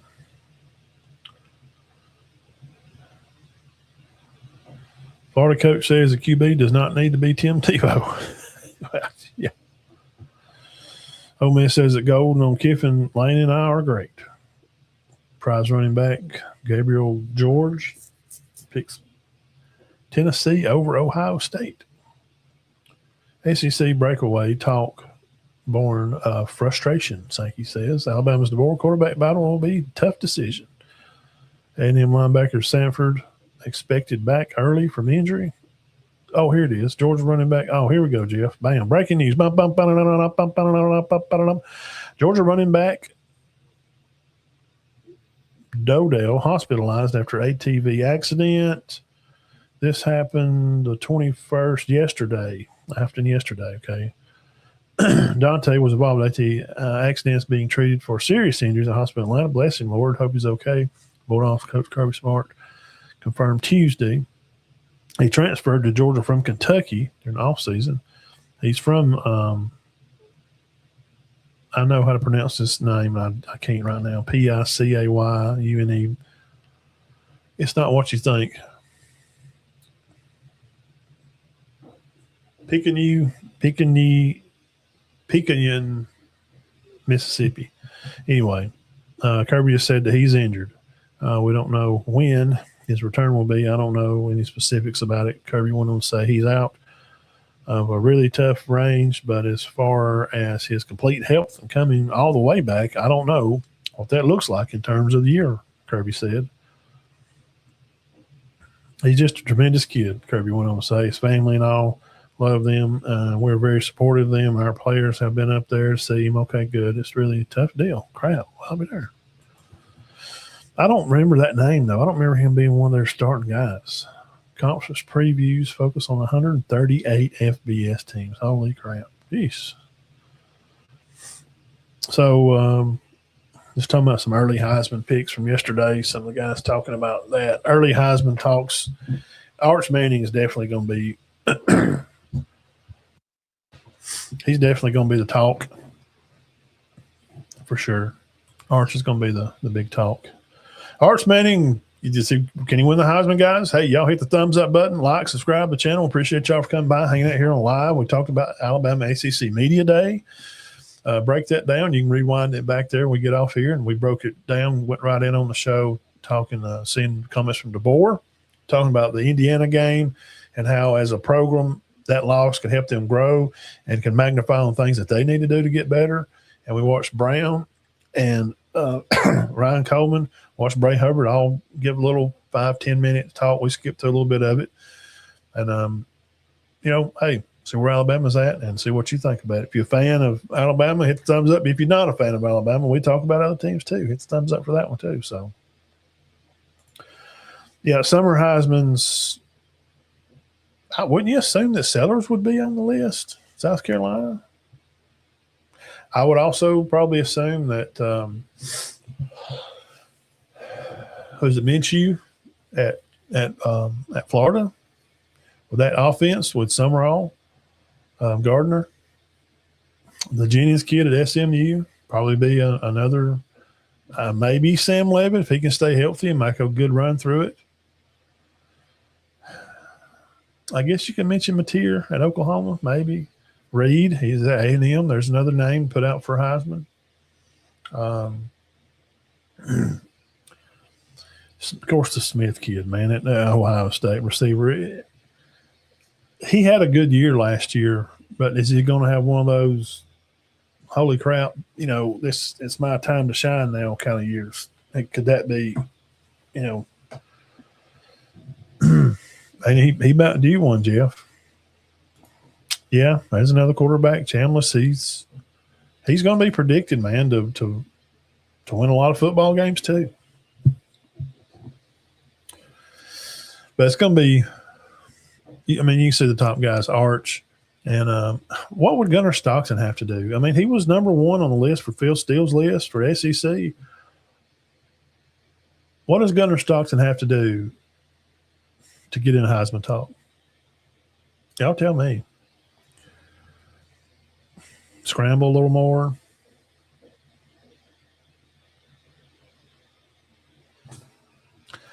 Yeah, I don't think he's. Yeah, I know Brown at Auburn. He's got the capabilities in the AAC to do a lot of great things, but Saturday after Saturday after Saturday after about them 4 in a row in October for him, that running style is great in the AAC where you're playing against 500th ranked talent. But when you get up here and you playing guys, and then that October schedule for them, then playing Georgia, they got some of the top 5-star, 4-star elite, top 300 players in the nation over there. It's not like running away from guys at Navy and Memphis. It's just not. So he could. I mean, he's got plenty of capability. He's a big kid.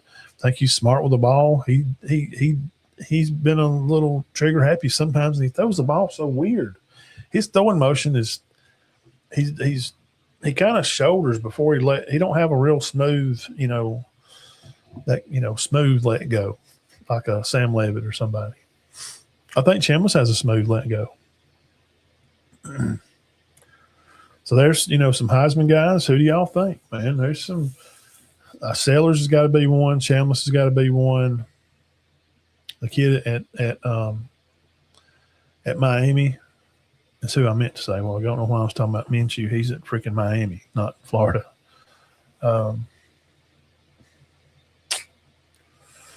Ohio State's receivers. What about Deontay Moore now? Now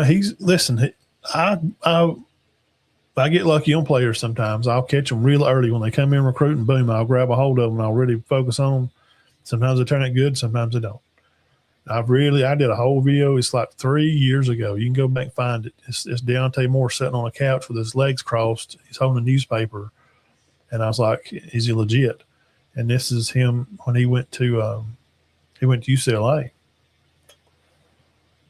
He's going to be in the talk. When you get out early season, when Oregon starts playing, you'll see Deontay Moore up there on some of these talks because Oregon's going to be a high-ranked team. They're always ranked high, and they just never – I don't know what Dan needs to do. His offensive coach is at Kentucky, guys. Don't forget about that.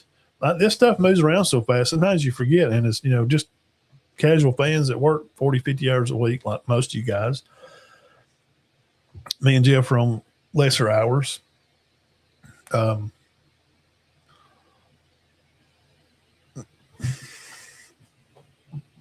about some receivers? Cats out at Texas, man. And there's always some sneaky player out there, like the Taylor kid. I think the Taylor kid, he's the quarterback out in Mississippi State. Sometimes you'll have these guys just come out of left field. I did mention the Junius kid at SMU. He could be, somebody to watch. But just top-ranked teams, from Miami to, at Notre Dame, their quarterback, they got a lot of guys back, man. They're going to have an easy schedule this year. They're not going to play a tough schedule. And they dumped USC because they're cowards, and they said they couldn't move one of their games. Like, yes, you can move a game. You're not in a conference. You're not locked in on nothing. This USC can't go, hey, commish, Big Ten, hey, Petiti. Notre Dame really wants to play on this day here that we're scheduled to play. I don't know, for example, Michigan or our conference game. Can we nudge that one to another week so Notre Dame can come in here and play? Because Notre Dame, they're special and they're, they got golden helmets. Have you not seen them? They miss me on all that bull crap. I can't stand Notre Dame.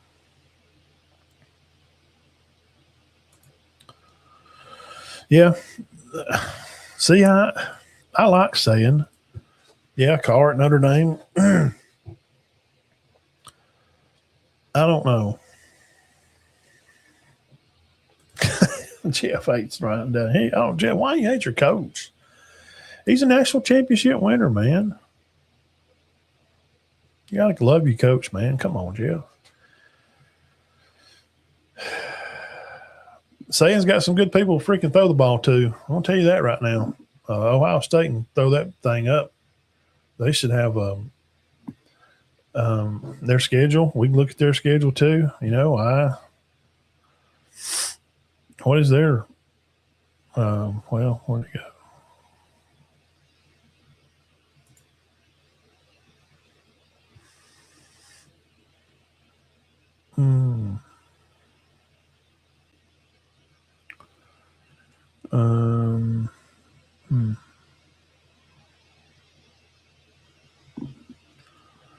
Where did it go? I just looked at it.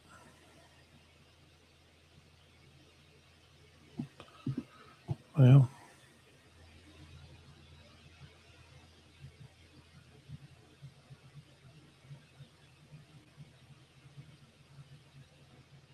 my God, man. Freaking serious.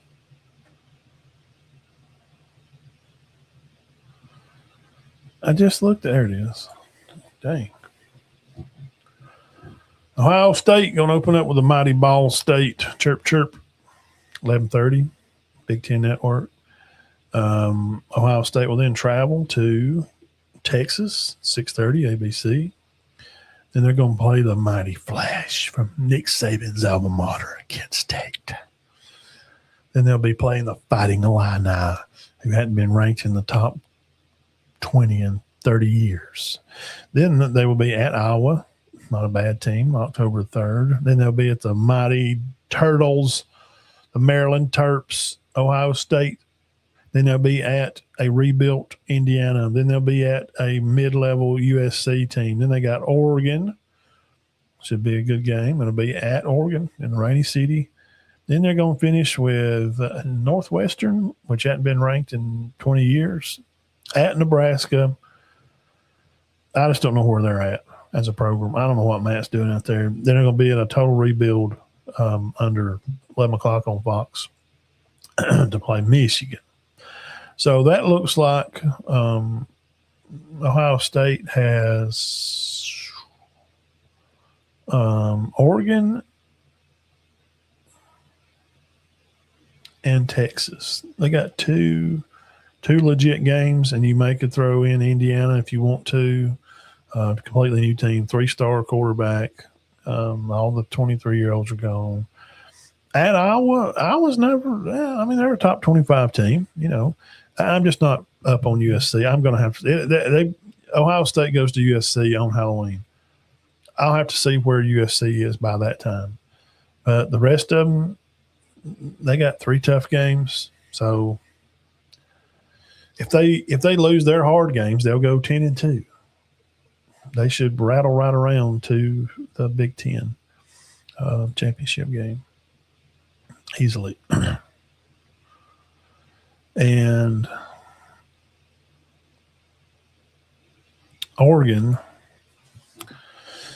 they're going to start with the mighty Boise State at 2:30 on CBS. And they're going to be at Oklahoma State week 2. Have they not fired, what's his name at Oklahoma State yet? Gundy. Teach me how to Gundy. Auto girls, let me in. You teach me how to Gundy. Okay. And then they got like Pineview Rest, and they're at USC, UCLA, Nebraska, Illinois, Northwestern, Ohio State, Michigan, Oregon. This is Oregon at Michigan State and Washington. They got Ohio State. I don't know about the USC game. It'll be in September. We'll see where they are. That's really it. Are you kidding me? Oregon plays Ohio State. That's about it. I don't think they're going to play. Oh, Lord. What time about walking to the playoffs with not an injury? They can play their second team and beat half these guys. Is anybody going to be ranked?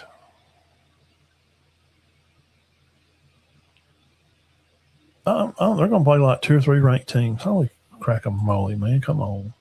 Crap. Here's team up north honoring his contract until the – yeah, but what happened, though?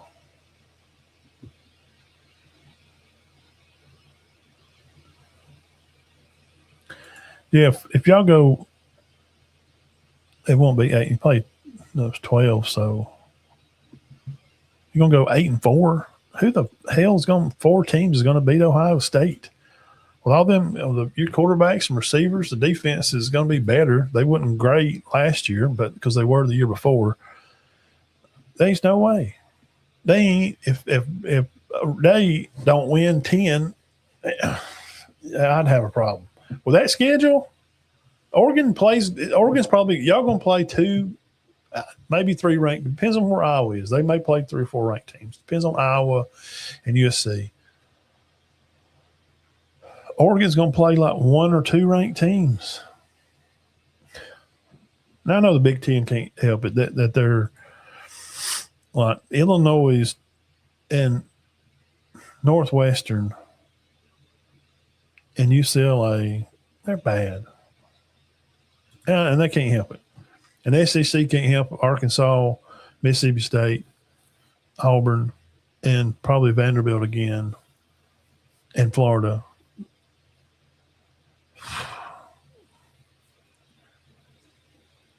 But are those teams going to be ranked? Auburn's probably not. Florida won't be. Mississippi State, Arkansas, Vanderbilt, maybe because of where they were at last year, they may rank them in the top 25. I've seen some people rank Auburn in the top 25. Mississippi State and Arkansas, no. But the other 13, 12, the other 12 ACC teams will be ranked. So the Big Ten is going to have, how many ranked teams are they going to have? How many teams? 18 or 19? How many teams y'all got in Big Ten now, Jeff? You're going to have how many teams ranked? 4 or 5? I know they can't help it, but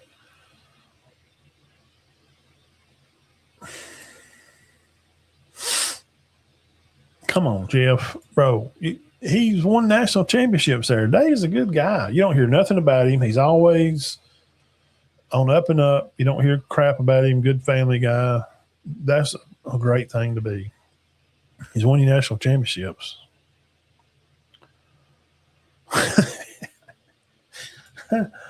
Zach said that's why people's getting fired at ESPN because they put Auburn 22nd on their FPIs. I don't get it either. I don't. I mean, how with their offense, mostly 90%, 80% from the AAC that didn't even win their conference. But the defense is Durkin. He'll do a good job. They lost some dudes. They got back their main guy, Atkins. He can't run it by himself.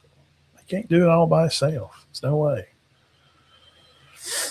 I know I did see that stadium. Holy crap, man. You talking about whoa. It's amazing. Let's see. We'll look at it before we get off here.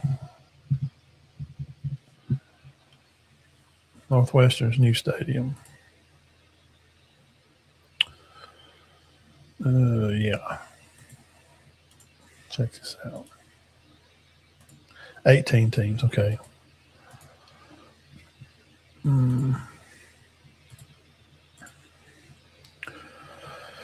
Yeesh. This Northwestern's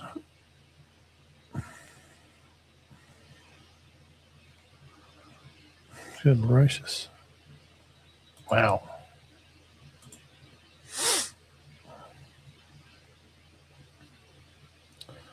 $800 million.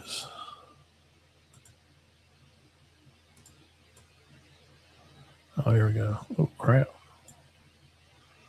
Wow. Check this out. Yo. Ryan Field. Jeff, and educate me. Who's Ryan? Are they named after Ryan Day? I mean, I'm kidding, guys, but man, check that out. How much do they say? $80 million? Why? They don't. What is the deal with Northwestern? What have they ever done?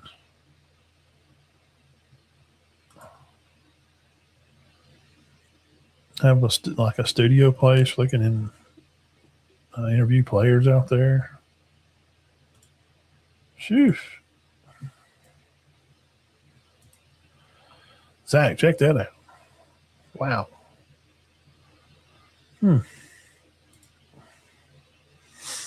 Mm-hmm.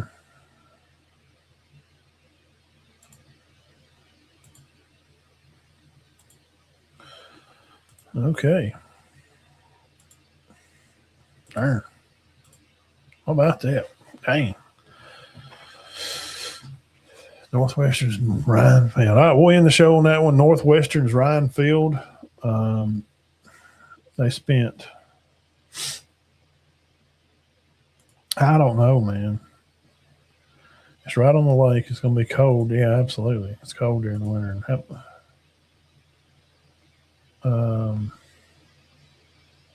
He said how much it was. $800 million, Zach. Man. Arkansas needs to come off that Walmart money. That Walmart, the Wall family or whatever, because they need to break them off. I mean, they can probably do them $100 million stadium. 800. All right, guys. Appreciate you. Make sure you hit the old thumbs up on your way out. Subscribe to the channel if you hadn't. Share it on your page. We love you. We appreciate you guys. Keep your heads clear and your hearts full of God as always. Appreciate you talking, breaking down some football with me. And we'll be back this Sunday for sure. We'll have 2 more teams for you guys and girls. And that's what we got, and that's where we at.